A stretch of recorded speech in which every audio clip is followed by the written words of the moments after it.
So what I like to do when we navigate all-time highs, I touched on it, I think it was like yesterday, with a couple members on how I like to anticipate where we might go, right?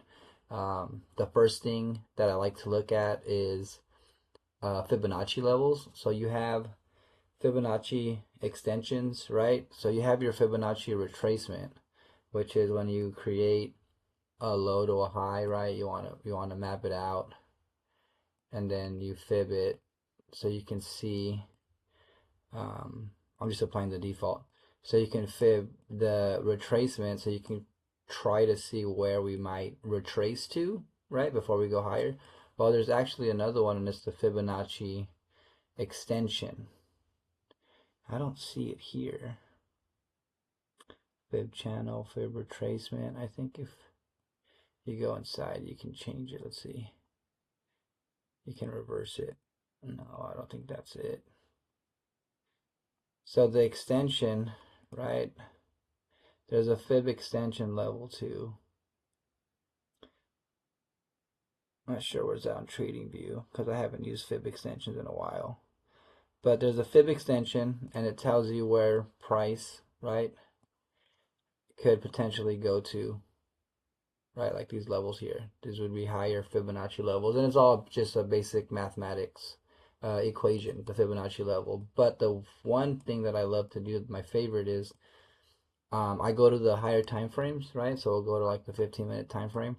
And I like to look for obvious rejection of key levels. So remember, the key levels that I like are daily highs, session highs, weekly highs, right? Monthly, maybe quarterly, highs and lows, and equilibrium. So I like to look at where we drop down if we're in an uptrend, where we drop down and we reject on a key level before going up higher, right? So we can see just by zooming the chart out, right? Here's a rejection of something, right? Here's a rejection of something. This is an accumulation, right? But we obviously were sitting on top of something here that made us go higher, right? Accumulation, we rejected something here, went higher, right? On the way up, we dropped and we rejected what? We rejected something here, higher. And then here, right, we went up, but we rejected something and we dropped lower. Well, what we did here was, according to ICT, right, we took out all the breakout traders and we dropped lower. So all of these on the 15-minute time frame, all of these different areas that stand out to you, looks like there's some people. Trend-based fib extension. We'll do that one right now. Yeah, Dick, I'll send you the video.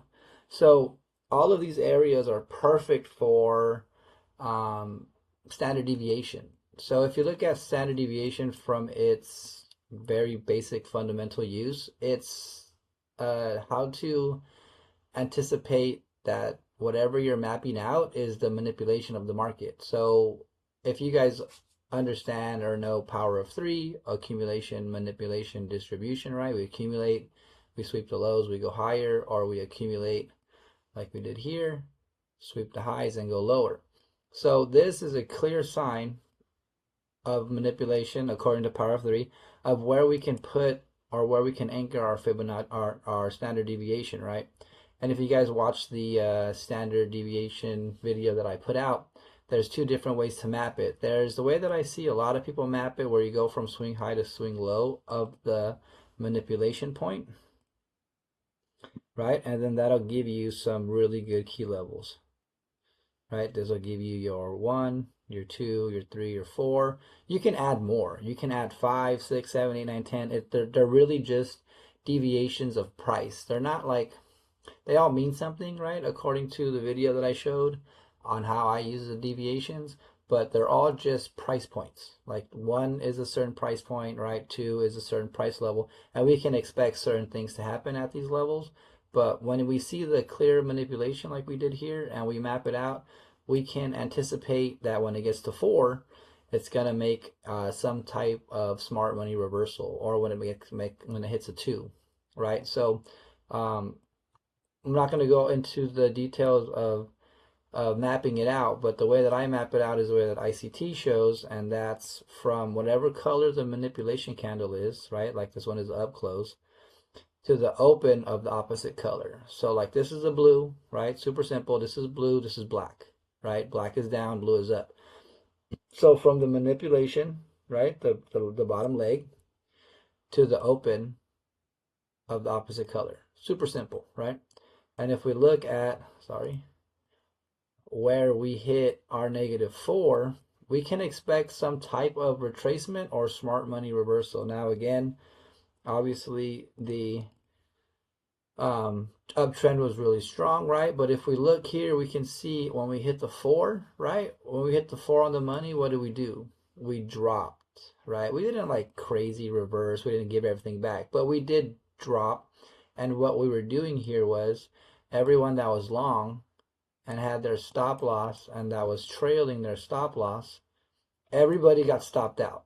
For what? For the market to continue going higher. So again, this would be another perfect spot to drop a standard deviation, right? So we'll do it again. The lowest point, right?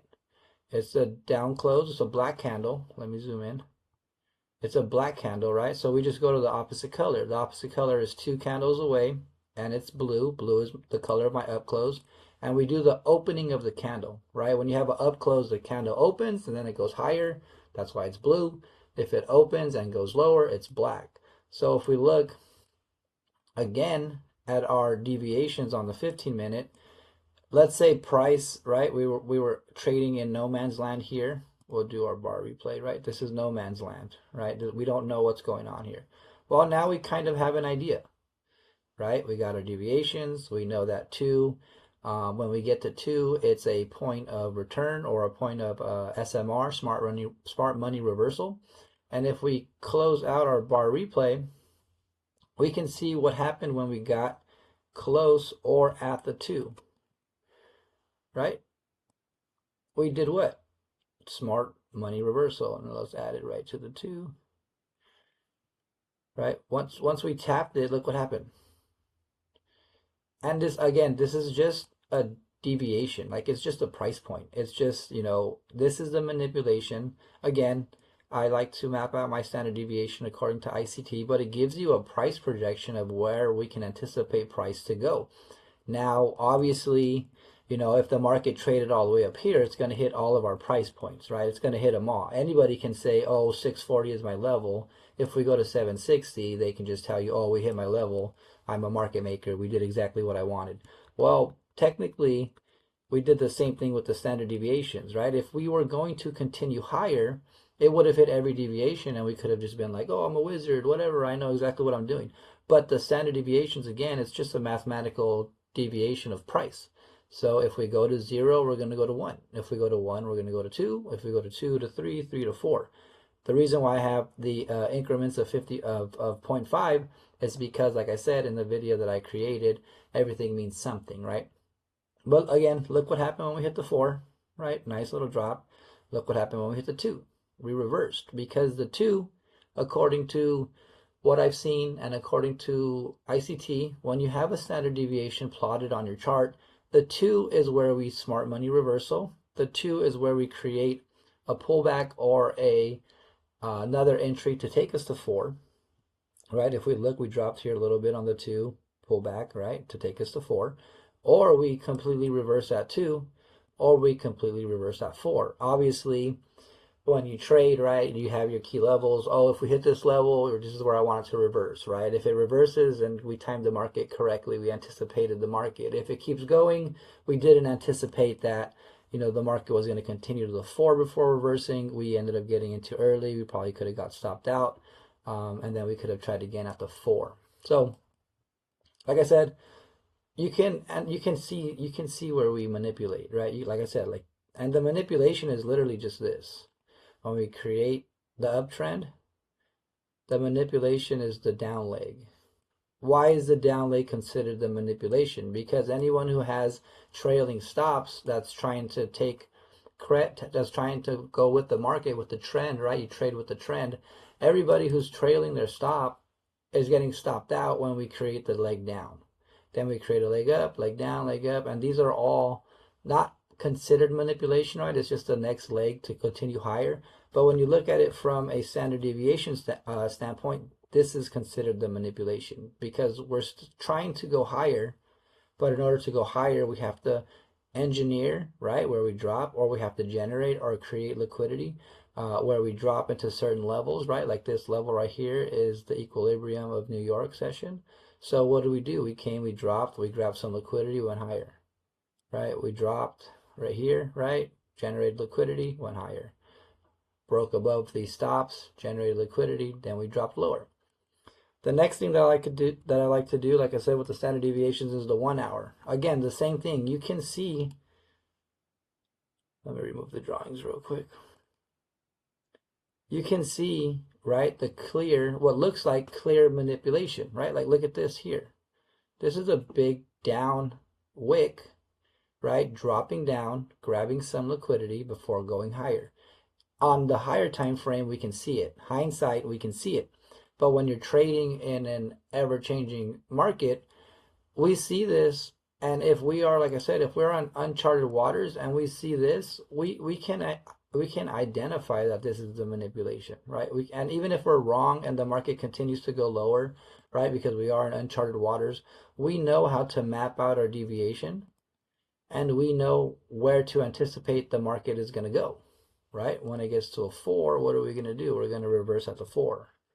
Right, and this is just, again, like I said, the higher time frame, right? We got to the 4, we traded above it, and then we ended up doing what? Not like ultimate reversing, but dropping. And then the next thing is the 1 day, right? Again, we can see where we have some, not clear manipulation, but we can see where we have some accumulation, right? And then we drop lower to take stops.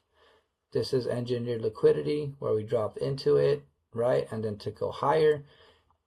If we zoom out, we can kind of see it happening everywhere, right? We can see this is the down leg, up leg. So this would be considered what? Your manipulation. Same thing over here, right? This would be your up leg, your down leg. So this would be considered manipulation. And if we just look at it from a zoomed out standpoint, right, we can see the wick. So this would be a good what? A good manipulation, because whenever we have a liquidity sweep, we have that big giant wick. So this would be the perfect spot to draw your standard deviation. And where do we draw it from, right? We draw it from the manipulation point, which is the wick, to the opposite color. Got a down close, a down close, a down close, a up close, but we do the open of the up close, right? And if we look at price,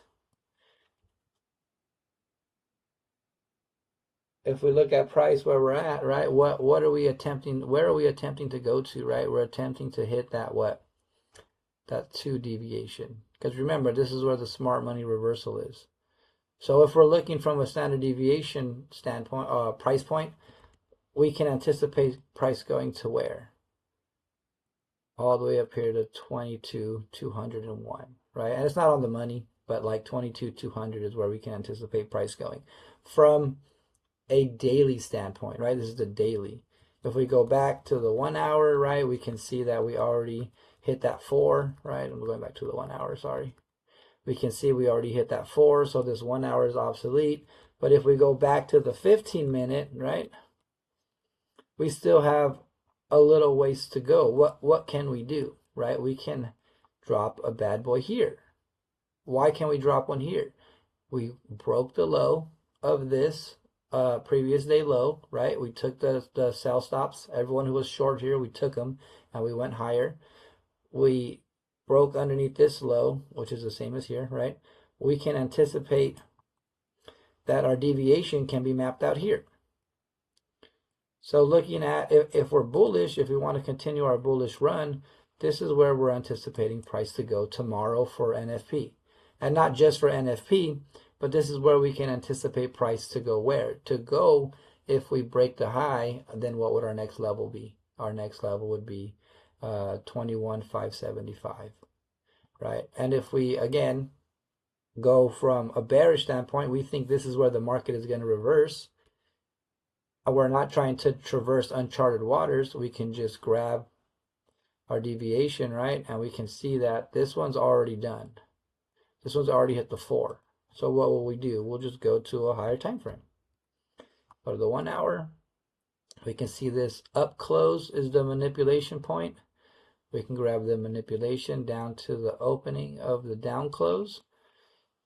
And these would be our targets to the downside if we wanted NFP to drop us, right? This would be our targets to the down point. So this is really what I do when it comes to traversing uncharted waters, right? You just pop a standard deviation where you can see the manipulation being done, right? What did we do here? We bounced off of Asia high. If you look at the frameworks, what do we like to do with the framework, right? We like to take out previous day high and then use Asia as a crutch to go higher. And that's exactly what we did. So this is a perfect spot to pop a fib for what? For manipulation. And then remember, this was the 2, right? We hit the 2 and then we drop lower, right? The standard deviation, the manipulation point, this is the creation of the order block. So this right here is actually an order block for those of you that trade ICT. This is actually an order block. So it makes sense that we did what? That we wicked into the order block to do what? To continue higher. If we are going to continue higher to where there's no price, this would be my price points. Every single one of these is where I would want to hold my trade to. And then if you trade other, if you trade other ways, like I know Dick uses Bookmap, right? Maybe he sees that there's some level sitting over here at 628. Well, 628 falls in line with 3. So if I'm looking to take price higher and Dick has levels at 628, I can use that as added confluence. Okay, 628 would be a good target, a good place to take profit, or a good place to close my trade out. And that's how, like I said, that's how I like to map out uncharted waters. And then Driz, you sent a photo, right? This one. So the Fibonacci from high to low. Oh no, I guess it would be from low to high, right? Right? These would be your price points to go higher. And then if we look from a Fibonacci standpoint, right, like where do these levels fall in line with? 2.5, right? This would be like a 2.75, right above 3, right under 3. So these would be your Fibonacci levels to look out for. Not your standard deviation levels, that's a completely different way to map out, but these would be all the levels that we're looking for to continue higher. And this is just where we expect the market to expand to because it is an extension, right? Then you have stuff like average true range, right? If the market is trading within 100 points, then you can expect the market to trade 100 points higher and 100 points lower. So your range for tomorrow is this, right? We have our high here where there's no price anymore. If we're expecting it to go higher, we know that this is our range for the day, right? And we're just going to say again, for an example, this is the range for the day. This is 100 points. We can expect the market to go up 100 points, and we can expect the market to go down 100 points. Not regarding NFP, just average true range. So we can expect price to go where? From 21,575 all the way to 21,675. 675 would be my target for tomorrow if I was bullish. If I was bearish, right, what would be my target? If the low is 450, then my target would be 350. Now, obviously, we have stuff down here, so we don't got to look for price points down here because we can see information, we can see data. But for no data, right, there's nothing up here, we can just use the average true range to find out exactly where it's going. And then the last one that I like to use is just whole numbers. If you use 50s, right, increments of 50, you have let's say right now we're at 2100 even. My next level would be 21,050, 21,100, 21,150. It would just be increments of 50. Everybody knows how crazy NQ is and how fast it can move. So 50 points is not unheard of. 100 points is not, right? 200 points is not. So increments of 50 really work really well for me. Maybe you like 75 points, right? Maybe you like 25 points. That's up to you. But I like 50 and then whole round numbers like 100, 200, 300, 400. And then, like I said, the half point. I'm a very big fan of fair value, right? Premium, discount, and equilibrium. So it makes sense for me to like those specific rounded numbers, right? Your 100 being your whole number, your 50 being fair value, right? And then your other 100 being premium, fair value, premium, fair value. And if we were going down, we are, like I said, we already have data, but if we were going lower, I would look for lower price, as in 400, 350, 300, 250, and so on and so on. So pretty straightforward. Standard deviations, Fibonacci extensions, average true range, and what I just mentioned right now is just they're called psychological levels, right? There's not really a certain number that's a psychological level. I just like whole round numbers. It just makes a lot more sense to me. So if there's no questions, I'll stop the recording on. I'll stop the recording on this one, which is just how to kind of navigate through what's going on.